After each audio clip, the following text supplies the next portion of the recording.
want to thought, because your thoughts possibly could be Minnesota, even though things have gone kind of sideways for them. You guys have a history against that team as well in a playoff series. Obviously, the team's a lot different from what it was last year. But talk about that matchup being a possibility and what that, what kind of advantage you guys have and what kind of challenge that brings to you guys on the table. Yeah, I mean, I think I would love to play, Lakers or Minnesota. I think we're confident, whoever we're going to see. Obviously, they're a good team. I think Gobert being on the floor might help us. Actually, Steve-O got played off the floor last year because Cat's spacing the floor, doing a lot of different things on the floor, which obviously presents challenges. But now he'll be able to play two bigs, which is more traditional for us. And Jay McDaniels being out obviously would be huge. Another thing. Yeah, exactly.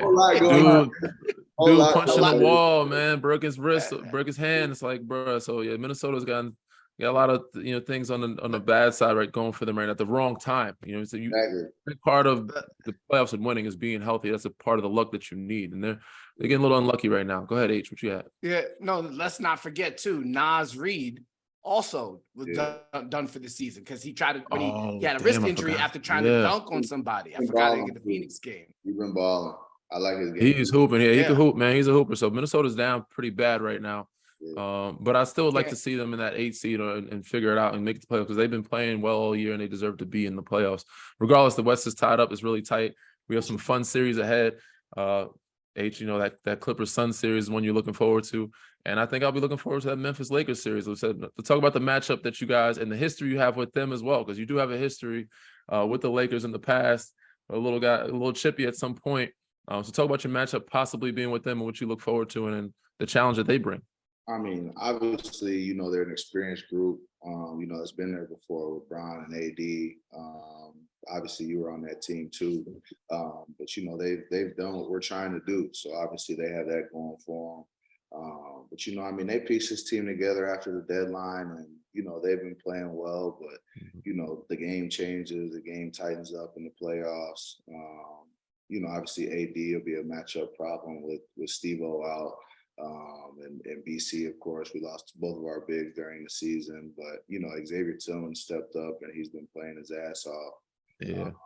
He's been great for y'all. He's been great for y'all. And it's going to be a challenge for Jaren, man, staying out of foul trouble. So the 3 keys, we're going to need 3 keys for your matchup against Minnesota first. What are the 3 keys you think and the challenge you see? I do remember playing when I was with you guys, Minnesota during the year, and how y'all guarded Solomon. I think he kind of took it a little personally. He had some big games against us. And I'm wondering if you guys will change how to guard him or what your matchups or your 3 keys of playing against Minnesota if you catch them in the first round.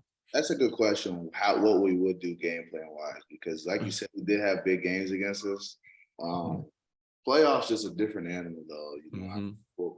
You got to kind of live with the numbers and, we'll see what we decide to do. But obviously contain Cat and Ant.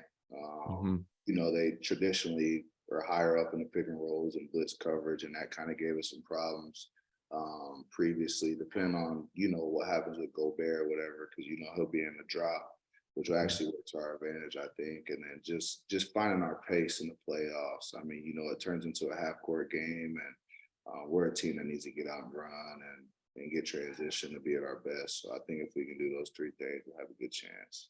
For sure. We always talked about how you guys have struggled in a half court and that you guys thrive in transition. And the playoffs is where the game slows down a little bit. And you got to find ways to get the easy baskets, whether it's transition or get to the free throw line. I know 12 has been more of attacking at the rim, and so is Jaren, as yourself as well. So I'm wondering, and I'm excited to see how you guys, this playoffs, the growth that you take of executing in a half court and seeing what you guys can create with the addition of Luke Kennard, giving you guys some more floor spacing and some shooting. He's been playing a ton for you guys. Talk about that a little bit and how that's helped you guys with the addition of him. Nah, it's been huge. I mean, you've been in our locker room, and that's the thing that we've been saying all year long is we needed, some more shooting. I mean, obviously when you got guys like John, like Jaren, I mean, Jaren's been playing out of his mind lately. So, teams are going to start sending double teams and different coverages at him. So giving him the most, freedom and space to be able to play, I think has been huge. And Luke's been shooting shit out of him. I think he's shooting like 55, damn near 60% from three. Since joining, crazy. Yeah, he's been lighting it up, man. So now on to the Lakers, the three keys that you have for them. But before I get to the three keys, is there still a little dislike for them? Is it still a little edgy situation, or have y'all squashed the beef recently? And the come playoff times, I feel like anything that was ever pre-existing always rears its head. So the beef ain't gonna be squashed till the series is over. Okay, but during regular season, I noticed y'all weren't as everything seemed kind of smooth and cool when y'all played against them regular season. So I'm assuming. So, of course, with DB being who DB is, he's going to bring the chippiness out, and there's going to be some stuff with, him, Bron, and whoever else, AD, he's going to talk his shit a little bit. So I said, it's going to be a fun series, and I'm excited to watch it, whoever it is that you guys end up matching up to. So